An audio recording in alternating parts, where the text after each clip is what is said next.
لہذا ایک بندہ مومن کے فرائض، دینی فرائض اس کے 3 لیولز ہیں۔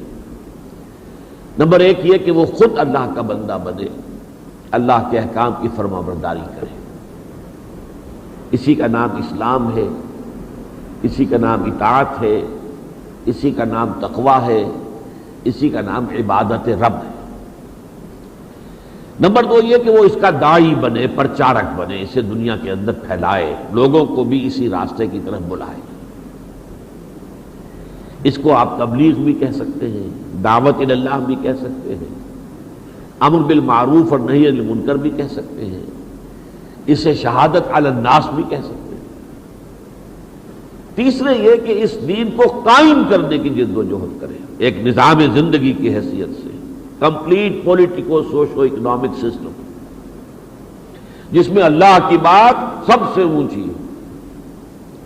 اسے تکبیر رب بھی کہتے ہیں، اقامت دین بھی کہتے ہیں، اعلاء کلمۃ اللہ بھی کہتے ہیں، اظہار دین الحق بھی کہتے ہیں، لتکون کلمۃ اللہ العلیٰ لیکون الدین کلہ للہ، نظام خلافت بھی کہتے ہیں۔ یہ مختلف عنوانات ہیں لیکن بات ایک ہی ہے، عباراتنا شتیٰ وحسن کا واحد۔ یہ جد و جہد فرض عین ہے، یہ کوئی اضافی نہیں ہے، نیکی کوئی نفلی کام نہیں ہے، فرض عین۔ اور اس کے ضمن میں 2 چیزیں لازم ہیں۔ لوازم یوں سمجھیے جیسے نماز فرض عین ہے تو وضو اس کے لیے لازم ہے، اس کے لیے جہاد لازم ہے، اور ایک منظم جماعت لازم ہے، اس کے بغیر یہ کام نہیں ہو سکتا، جس کو کہ حضور نے ایک حدیث میں جمع کیا، انی آمرکم بخمس اللہ امرنی بہن بالجماعت والسمع والطاعت والہجرت والجہاد فی سبیل اللہ۔ تفصیل میں جیسا کہ میں نے عرض کیا جانے کا موقع نہیں ہے، صرف گنتی میں کرا رہا ہوں۔ آخری بات، اس پہلی ڈائمنشن جو ہے میرے اس دینی فکر کی، اس کی آخری بات یہ ہے کہ اس کے لیے منہاج اور طریقہ کار وہی اختیار کرنا پڑے گا جو محمد الرسول اللہ صلی اللہ علیہ وسلم نے اختیار کیا۔ کسی مانگے تانگے طریقہ کار سے، کمیونسٹوں کا طریقہ کار، فلاں فاشسٹوں کا طریقہ کار، فلاں انقلاب ایسے آ گیا تھا، نہیں۔ اس کے لیے دیکھنا ہوگا کہ انقلاب محمدی علیہ صاحب الصلاۃ والسلام کس طور سے آیا تھا۔ لہذا منہج انقلاب نبوی یہ بھی میرے اس فکر کا ایک اہم گوشہ ہے۔ اور آخری بات یہ ہے کہ یہ جو فرض ہے دینی، اس میں کوئی اس اعتبار سے فرق واقع نہیں ہوتا کہ آدمی اکیلا ہے یا کسی ملک کے اندر بسنے والوں کی عظیم اکثریت مسلمانوں پر مشتمل ہے۔ اگر ایک بھی صاحب ایمان کہیں ہے تو اس کا فرض ہے کہ وہ جد و جہد کرے اور وہ وہاں پر اللہ کے دین کو قائم کرنے کے لیے تن من دھن کی بازی لگائے۔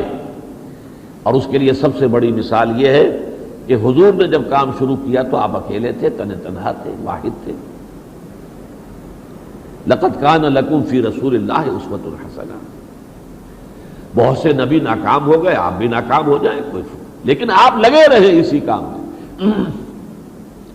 950 برس بیت جائیں، کوئی مانے نہ مانے، نہ مانے نہ مانے، آپ کو اس سے بحث نہیں۔